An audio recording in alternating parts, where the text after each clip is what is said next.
Any Given Thursday rolls along. I'm Chase Senior. He's Harrison Graham. We're talking about the Golden State Warriors now on today's show because they're off to a really impressive start to this season. We do have some Warriors roster news to get to, though, because this Gary Payton II signing has been made official by Golden State. He was released originally after partaking in Warriors training camp as well as the preseason, but they've brought him back, and now he claims that 15th roster spot. Really fascinating training camp battle between him and Avery Bradley, Michael Mulder, as well as Jordan Bell. But it's Gary Payton II claiming that last roster spot for Golden State. And Harrison, this isn't going to be a guy who's going to get consistent rotation minutes, but he is a guy who Warriors fans are familiar with and they really, really like because of his defensive intensity. Yeah, played college ball at Oregon State, did some good stuff there a few years back. And this is a classic, hey, when we're resting Steph and we're resting XYZ player, hey, go give us 25 minutes, Gary Payton.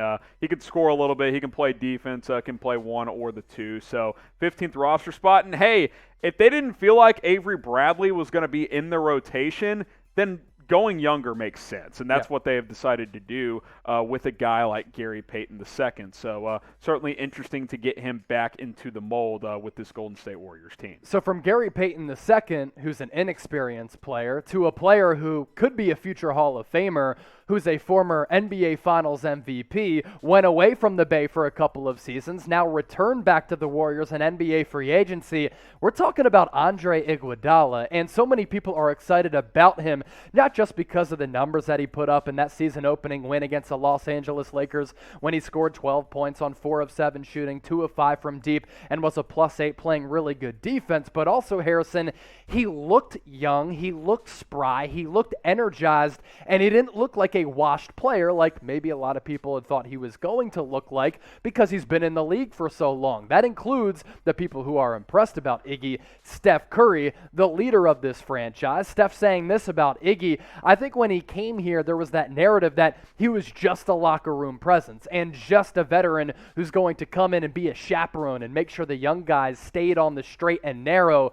But he made it clear from day one that he's still got a lot left in the tank. What he's going to do on the floor will be as meaningful as what he does to boost our culture off the floor and help the young guys. He played 23 minutes the other night and looked good for all 23 of them. I was impressed with what I saw from Iggy. And Harrison, I think some of these roster transactions, these signings, the Andre Iguodala type deals, the Nmanja Bjelica type of contracts, who we'll get to here in just a bit, are huge for championship and playoff level teams because, yes, the culture matters, but so too does veteran experience throughout the course of an NBA season. It sounds cliche, but Iggy's a culture guy, man. Like, you don't think they missed him after he left? His defense, no doubt. His defense, clutch shot-making ability. What he brings. I think he 2 of 5 from 3 in the opener, 40% there. That's much better than he shot the past couple of years. He's definitely back in a comfortable place, right? Like, he knows this organization. He feels comfortable with the Golden State Warriors, and they know exactly what he brings to the table.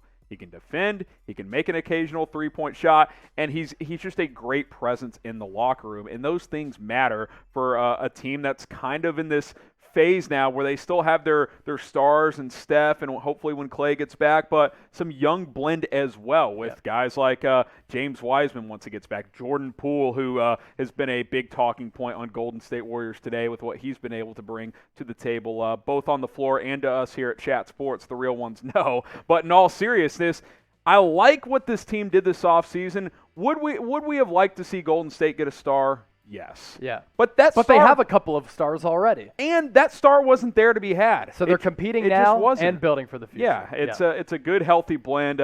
We even saw Moses Moody get a few minutes in the opener. But I've been impressed with Iggy, man. Type I for impressed, type O if he just looks old. He doesn't look old to me, giving you 20-plus minutes in the opener. I thought that was a very good sign overall. Now, if you want to make money on the Warriors all season, this is the place to do it. BetUS. Go to chatsports.com/bet. Use that promo code CHAT125 because that's going to give you a 125% deposit bonus. The key, though, is to use our link. Otherwise, the bonus ain't going to come. Chatsports.com/bet. Use that promo code CHAT125. I think after that big win over the Lakers, you would have made some money in that one like Chase and I did, but you can make money the rest of the season. Chatsports.com/bet. Use that promo code CHAT125. So not only does it look like Andre Iguodala, Iggy was a great addition in NBA free agency. Another one that's kind of flown under the radar, but now surfacing, it's the signing of Nmanja Bjelica. So Iggy and Belly, both great additions, and you know who was really pumped up about that performance from Bjelica? Draymond Green was really complimentary of what Nmanja was able to do on both ends of the floor in that season opener, but Steve Kerr going as far as to say it's one of his favorite basketball players he's ever coached. He said, wow. Bjelica, really a hell of a basketball player. We've all watched him stretch the floor and be a pick-and-pop three-point shooter, but he's showing what he's about in terms of his ability to pass, dribble, and make plays. He's quickly becoming a favorite with the guys just because of how smart he is and how easy he makes the game for everyone else. He's really a hell of a player, and what he did on opening night, Harrison, I thought was awfully impressive. Coming in off the bench to play 26 minutes, he was part of that Warriors closing five, 15 points, was basically unconscious, 6 of 7 from the floor, 11 rebounds as well. Steve Kerr also saying on local radio, they really tried to land Bjelica at the NBA trade deadline last year. Instead, it was the Miami Heat who actually made a deal for him. And if Bjelica continues to play like this, the Warriors could honestly have 2 players in the mix for the 6th Man of the Year award. It could be Belly. It could also be Jordan Poole, who I think might be on the outside looking in for that award. He might not qualify because I think he might continue to start a lot of games even when Klay Thompson comes back. But Belly for 6th man, you all in given what you saw? Hey, what you're seeing? I've liked Bjelica for a while. Why? Because he's a stretch forward that can shoot. Yeah. And that is so valuable in the NBA, whether it's a starter or coming off the bench. It's the Dirk Nowitzki effect. When you have bigs that can shoot, it really opens up the offense because you get stuck on pick and pops. You got bigs that can't stretch out to the three-point range, so you can have guards that put the ball on the floor and can burn past these guys. It's just a game changer offensively, and that's why he was plus 20 in the box score. He's always been an underrated player. He's always been an undervalued piece.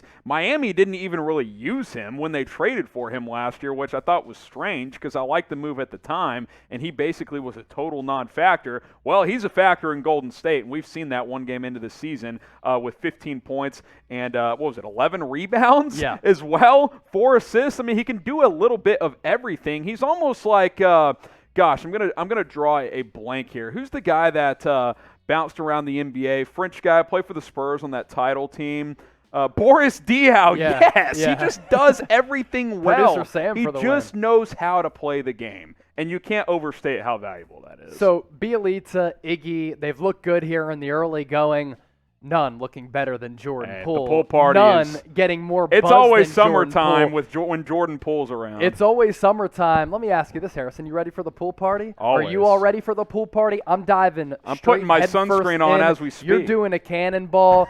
Jordan Poole, that preseason that he had when he was going on a heater throughout some of those preseason games, doesn't look to be a fluke at all. The guy's got wiggle. The guy's got burst. Steph Curry really trying to develop him into a very good player. Steve Kerr still saying this guy needs to do a lot defensively to get better in the game because he got beat by Avery Bradley late in that one against the Lakers. It did not cost them, but for him to make his debut with all of the expectations on him and just coming through with a clutch performance, 20 points as a whole, 16 after the break, able to overcome that slow start.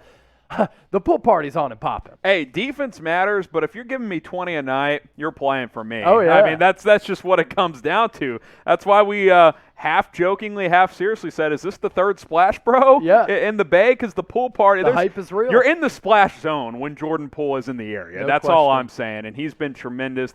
I like the theme of this show because obviously you could talk about Steph Curry on every show, but role players matter in the NBA, and we're not overlooking role players here on any given Thursday or on Golden State Warriors today. So kudos to Belly, Iggy, and of course Jordan Poole repping at the pool party. So crystal ball time.